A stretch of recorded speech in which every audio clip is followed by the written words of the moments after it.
India ਦੀ ਸਰਕਾਰ ਨੇ, ਹਿੰਦੁਸਤਾਨ ਦੀ ਸਰਕਾਰ ਨੇ ਕਾਫ਼ੀ ਲੰਮੇ ਸਮੇਂ ਤੋਂ ਅਮਰੀਕਾ ਤੇ ਕੈਨੇਡਾ ਵਾਸਤੇ ਸਿੱਖਾਂ ਦੇ ਉੱਤੇ ਹਮੇਸ਼ਾ ਸ਼ਰੇਆਮ ਇਹ ਲਾਇਆ ਵੀ ਦੇਖੋ ਜੀ ਇਹ ਡਰੱਗ 'ਚ ਇਨਵੋਲਵ ਆ, ਇਹ ਗੈਂਗਸਟਰ ਹੈਗੇ ਆ ਤੇ ਇਹ ਖਾਲਿਸਤਾਨ ਦੀ ਸਪੋਰਟ ਕਰਦੇ ਹੈਗੇ ਆ। ਤੇ ਜਦੋਂ ਹੁਣ ਇਹ ਸਾਰੇ ਬੰਦੇ ਅਰੈਸਟ ਹੋਏ ਆ, ਇਹਨਾਂ ਦਾ ਕਿੰਗ ਪਿਨ ਜਿਹੜਾ ਹੈਗਾ ਆ ਲਾਰੈਂਸ ਬਿਸ਼ਨੋਈ, ਉਹ ਇੰਡੀਆ ਦੀ ਜੇਲ੍ਹ 'ਚ ਆ ਤੇ ਮੋਦੀ ਹੁਣਾਂ ਦੀ ਸਰਕਾਰ ਦੇ ਅੰਡਰ ਆਪਰੇਟ ਕਰ ਰਿਹਾ ਹੈਗਾ। ਤੇ ਹੁਣ ਪਿਛਲੇ 2-3 ਦਿਨਾਂ ਤੋਂ ਇੰਡੀਆ ਦਾ ਸਾਰਾ ਮੀਡੀਆ ਜਾਂ ਈਵਨ ਕੈਨੇਡਾ ਦਾ ਜਿਹੜਾ ਇੰਡੀਆ ਦਾ ਕੌਂਸਲੇਟ ਜਨਰਲ ਉਹਨੇ ਕਿਹਾ ਵੀ ਦੇਖੋ ਇਹਦਾ ਕੋਈ ਟਰਾਂਸਨੈਸ਼ਨਲ ਰਿਪਰੈਸ਼ਨ ਨਹੀਂ, ਇਹ ਟਰਾਂਸਨੈਸ਼ਨਲ ਕ੍ਰਾਈਮ ਹੈਗਾ ਆ। ਇਹ ਅਸੀਂ ਇਹਨਾਂ ਦਾ ਸਾਥ ਦਿੰਦੇ ਆ ਵੀ ਇਹ ਗੈਂਗਸਟਰ ਆ, ਇਹਨਾਂ ਦਾ ਕੋਈ ਭਾਰਤੀ ਸਰਕਾਰ ਨਾਲ ਲੈਣਾ ਦੇਣਾ ਨਹੀਂ। ਸੋ ਪੂਰਾ ਜ਼ੋਰ ਲੱਗਿਆ ਹੈ ਵੀ ਜੋ ਕੁਛ ਇਹ ਹੋਇਆ ਇਹ 'ਚ ਕੋਈ ਇੰਡੀਆ ਗਵਰਨਮੈਂਟ ਇਨਵੋਲਵ ਨਹੀਂ। ਹੁਣ ਤੁਹਾਨੂੰ ਦੱਸਦੇ ਹਾਂ ਵੀ ਇੱਕ ਖਬਰ ਆਪਾਂ ਇਹ ਸਾਂਝੀ ਕਰਦੇ ਹਾਂ ਵੀ ਜਦੋਂ ਇਹ 37 ਜਿਹੜੇ ਗੈਂਗਸਟਰ ਆ ਜਿਨ੍ਹਾਂ ਦੇ ਨਾਂ FBI ਤੇ ਹੋਰ ਏਜੰਸੀਜ਼ ਵੱਲੋਂ ਦਿੱਤੇ ਗਏ ਆ, ਜਿਨ੍ਹਾਂ ਚੋਂ 21 ਦੇ ਕਰੀਬ ਅਰੈਸਟ ਵੀ ਹੋ ਚੁੱਕੇ ਹੈਗੇ ਆ, ਉਹਨਾਂ ਚੋਂ ਕੈਨੇਡਾ ਦੇ ਜਿਹੜੇ ਕੁਛ ਜਿਹੜੇ ਹੈਗੇ ਆ ਜਿਨ੍ਹਾਂ 'ਚ ਰਵਿੰਦਰ ਸਿੰਘ ਢੰਡਾ ਆ, ਜਸਕਰਨ ਸਿੰਘ ਬਾਗੜੀ, ਗੁਰਤੇਜ ਸਿੰਘ ਸਮੱਗ, ਇਹ BC ਦਾ ਆ। ਇਹਨਾਂ ਦੇ ਉੱਤੇ ਚਾਰਜਸ ਲੱਗਦੇ ਆ ਵੀ ਇਹਨਾਂ ਨੇ ਬਹੁਤ ਵੱਡੇ ਅਮਾਉਂਟ ਦੇ ਵਿੱਚ ਕੋਕੀਨ, ਮੈਥ ਇਹ ਹਰ ਵੀਕ USA ਤੋਂ ਕੈਨੇਡਾ ਲੈ ਕੇ ਜਾਂਦੇ ਸੀ। ਦੇਖ ਲਓ, ਕਹਿੰਦੇ ਵੀ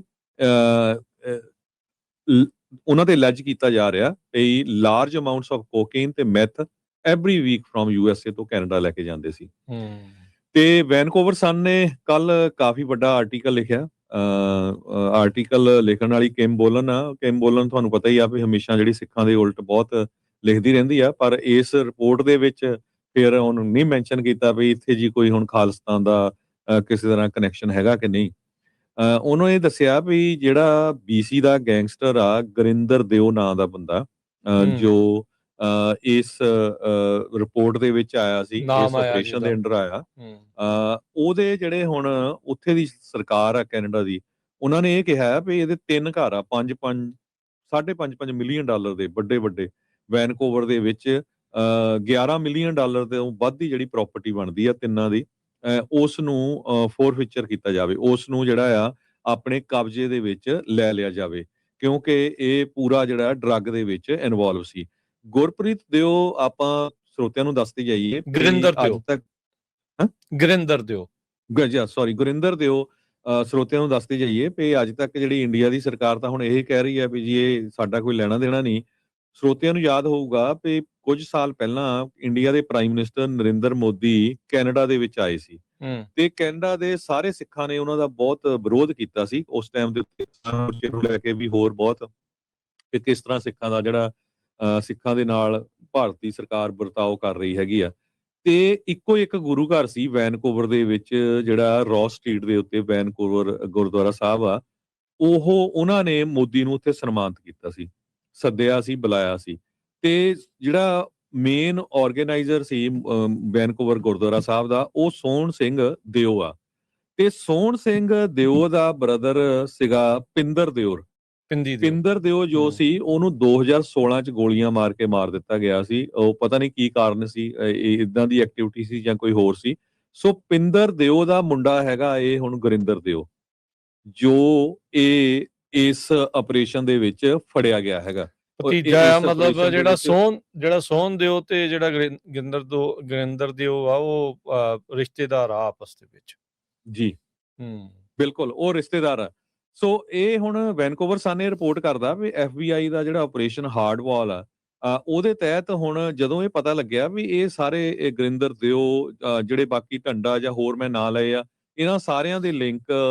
ਇੰਡੀਆ ਦੇ ਨੋਟੋਰੀਅਸ ਜਿਹੜੇ ਗੈਂਗਸਟਰ ਆ, ਬਿਸ਼ਨੋਈ ਗੈਂਗ, ਭਗਵਾਨਪੁਰੀਆ ਗਰੁੱਪ,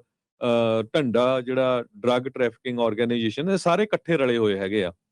ਸੋ ਹੁਣ ਕੈਨੇਡਾ ਦੀ ਸਰਕਾਰ ਨੇ ਇਹ ਕਿਹਾ ਵੀ ਇਹ ਜਿਹੜੀ ਇਹ ਪ੍ਰਾਪਰਟੀਆਂ ਖਰੀਦੀਆਂ ਆ 2030 ਬੈਸਡੀਨ ਕ੍ਰੈਸ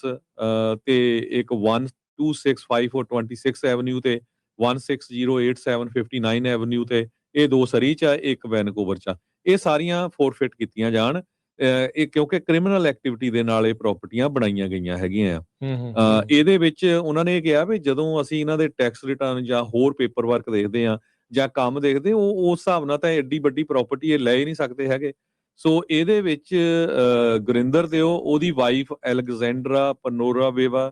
ਤੇ ਉਹਦੀ ਭੈਣ ਹਰਿੰਦਰ ਕੌਰ ਦਿਓ ਤੇ ਉਹ ਹਰਿੰਦਰ ਕੌਰ ਦਿਓ ਦਾ ਹਸਬੈਂਡ ਲਖਵੀਰ ਸਿੰਘ ਗਿੱਲ, ਇਹ ਸਾਰੇ ਡਿਫੈਂਡੈਂਟ ਸ਼ੋਅ ਕੀਤੇ ਗਏ ਆ। ਕੱਲ ਕੋਰਟ ਕੇਸ ਦੀ ਹੀਅਰਿੰਗ ਸੀਗੀ, ਉਹਦੇ ਚ ਇਹ ਜਿਹੜਾ ਫੋਰਫੀਚਰ ਲਾਸੂਟ ਆ, ਜਿਹਦੇ ਤਹਿਤ ਗਵਰਨਮੈਂਟ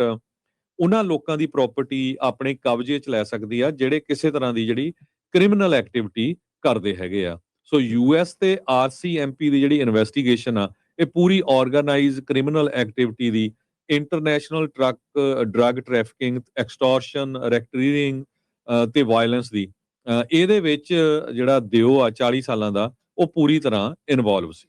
ਜੀ, ਸੋ ਇਹ ਕਨੈਕਸ਼ਨ ਆ ਜਿਹੜਾ ਮੋਦੀ ਦਾ ਵੈਨਕੂਵਰ ਗੁਰਦੁਆਰੇ ਦਾ ਤੇ ਜਿਹੜੇ ਗੈਂਗਸ ਆ ਉਸ ਦੇ ਵਿੱਚ, ਇਹ ਜਿਹੜਾ ਦਿਓ ਫੈਮਿਲੀ ਆ ਉਸ ਦੇ ਵਿੱਚ ਸੋਹਣ ਦਿਓ ਜੋ ਕਿ ਉਹ ਗੁਰਦੁਆਰੇ ਦਾ ਮੇਨ ਕਰਤਾ ਧਰਤਾ ਸੀਗਾ, ਜਿਹਨੇ ਮੋਦੀ ਨੂੰ ਉੱਥੇ ਸੱਦਿਆ ਸੀਗਾ, ਤੇ ਗੁਰਿੰਦਰ ਦਿਓ ਜਿਹੜਾ ਕਿ ਉਸ ਦੇ ਭਰਾ ਦਾ ਮੁੰਡਾ ਆ ਸੋਹਣ ਦੇ ਗੁਰਿੰਦਰ ਦਿਓ। ਸੋ ਉਹ ਇਸ ਤਰੀਕੇ ਦੇ ਨਾਲ ਇਹ ਸਾਰੀ ਡਰੱਗ ਸਮਗਲਿੰਗ ਦੇ ਵਿੱਚ ਇਨਵੋਲਵ ਸੀਗਾ। ਇਹ ਇਸ ਤਰੀਕੇ ਦੇ ਨਾਲ ਜਿਹੜੇ ਹਰਜੋਤ ਸਿੰਘ ਜੀ ਡਾਇਰੈਕਟਲੀ ਜਾਂ ਇਨਡਾਇਰੈਕਟਲੀ ਕਹਿ ਲਓ ਵੀ ਇਹ ਇਨਵੋਲਵ ਸੀਗੇ। ਇਹ ਜਿਹੜੀ ਅਖਬਾਰ ਆ ਬੋਲਨ ਦੀ ਜਿਹੜਾ ਉਸ ਦੇ ਵਿੱਚ ਵੈਨਕੂਵਰ ਸਨ, ਜਿਹੜੀ ਕਿਮ ਬੋਲਨ ਨੇ ਜਿਹੜਾ ਇਸ ਦੇ ਵਿੱਚ ਇਹ ਲਿਖਿਆ ਆ ਵੀ ਕਹਿੰਦੇ ਵੀ ਗਵਰਨਮੈਂਟ ਏਜੰਸੀ ਨੇ ਇਹ ਵੀ ਕਿਹਾ ਵੀ ਜਿਹੜਾ ਦਿਓ ਆ ਡਾਇਰੈਕਟਲੀ ਔਰ ਇਨਡਾਇਰੈਕਟਲੀ ਇੰਗੇਜ ਸੀਗਾ, ਫੈਸਿਲੀਟੇਟ ਕੀਤਾ, ਜਾਂ ਉਸਨੇ ਉਸ ਤੋਂ ਫਾਇਦਾ ਲਿਆ, ਜਾਂ ਉਹਨੇ ਕੰਸਪੀਰੇਸੀ ਕੀਤੀ, ਜਿਹਦੀਆਂ ਇਹ ਅਨਲਾਫੁਲ ਐਕਟੀਵਿਟੀਜ਼ ਕਥਿਤ ਤੌਰ ਦੇ ਉੱਤੇ ਜਿਹੜਾ ਨਾਮ ਆ ਰਿਹਾ ਆ ਉਸ ਨੂੰ ਜਿਹੜਾ ਉਹ ਲੈ ਕੇ ਦਿਓ ਦੇ ਉੱਤੇ ਵੀ ਜਿਹੜੀ ਇਹ ਇੰਡਾਈਟਮੈਂਟ ਦੇ ਵਿੱਚ ਇਸ ਦਾ ਨਾਮ ਆ ਕ੍ਰਿਮੀਨਲ ਜਿਹੜੇ ਯੂਐਸ ਦੇ ਕ੍ਰਿਮੀਨਲ ਅਫੈਂਸ ਆ ਰੈਕੇਟੀਅਰਿੰਗ, possession of drugs for the purpose of trafficking, ਤੇ trafficking ਦਾ ਉਹ possession of proceeds of crime, money laundering, participation in activities of a criminal organization, providing or collecting